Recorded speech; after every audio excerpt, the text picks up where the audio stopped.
आज का पहला पाठ प्रेरित चरित अध्याय 16 पद संख्या 22 से 34। आप यीशु में विश्वास कीजिए तो आपको और आपके परिवार को मुक्ति प्राप्त होगी। फिलिप्पी की भीड़ पौलुस और सीलस के विरोध में एकत्र हो गई। तब न्यायकर्ताओं ने कपड़े उतरवाकर उन्हें कोड़े लगाने का आदेश दिया। उन्होंने पौलुस और सीलस को खूब मारा और कारापाल को बड़ी सावधानी से उनकी रखवाली करने का आदेश देकर उन्हें बंदीगृह में डाल दिया। कारापाल ने ऐसा आदेश पाकर उन्हें भीतरी बंदीगृह में रखा और उनके पैर काट से जकड़ दिए। आधी रात के समय जब पौलुस तथा सीलस प्रार्थना करते हुए ईश्वर की स्तुति गा रहे थे और कैदी उन्हें सुन रहे थे, तो एकाएक इतना भारी भूकंप हुआ कि बंदीगृह की नींव हिल गई। उसी क्षण सब द्वार खुल गए और सब कैदियों की बेड़ियां ढीली पड़ गई।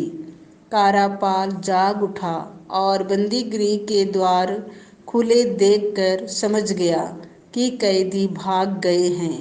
इसीलिए उसने तलवार खींचकर आत्महत्या करनी चाहिए, किंतु पौलुस ने ऊंचे स्वर से पुकार कर कहा, अपनी हानि मत कीजिए, हम सब यही हैं।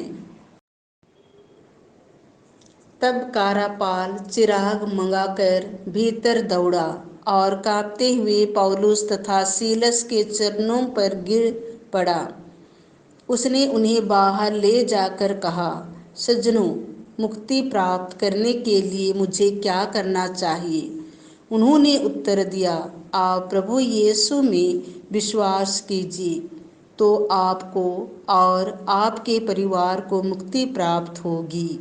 इसके बाद उन्होंने कारापाल और उसके सब घर वालों को ईश्वर का वचन सुनाया।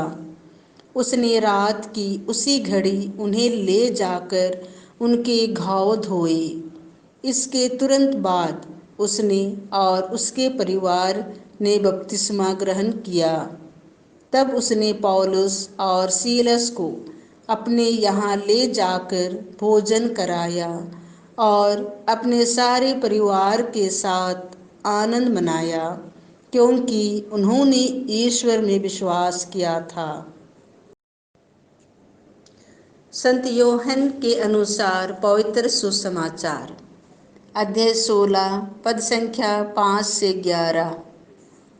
यदि मैं नहीं जाऊंगा तो सहायक तुम्हारे पास नहीं आएगा।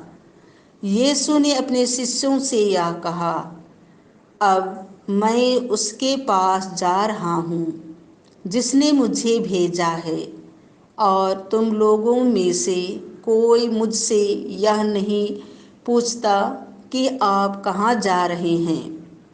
मैंने तुमसे ये बातें कही इसीलिए तो तुम्हारे हृदय शोक से भर गए हैं। फिर भी मैं तुम लोगों से सच कहता हूँ, तुम्हारा कल्याण इसमें है कि मैं चला जाऊँ। यदि मैं नहीं जाऊँगा तो सहायक तुम्हारे पास नहीं आएगा। यदि मैं जाऊँगा तो मैं उसे तुम्हारे पास भेजूँगा। जब वह आएगा तो पाप, धार्मिकता और दंडाज्ञा के विषय में संसार का भ्रम प्रमाणित कर हो देगा। पाप के विषय में, क्योंकि वे मुझ में विश्वास नहीं करते। धार्मिकता के विषय में, क्योंकि मैं पिता के पास जा रहा हूँ और तुम मुझे और नहीं देखोगे। दंडाज्ञा के विषय में, क्योंकि इस संसार का नायक दोषी ठहराया जा चुका है।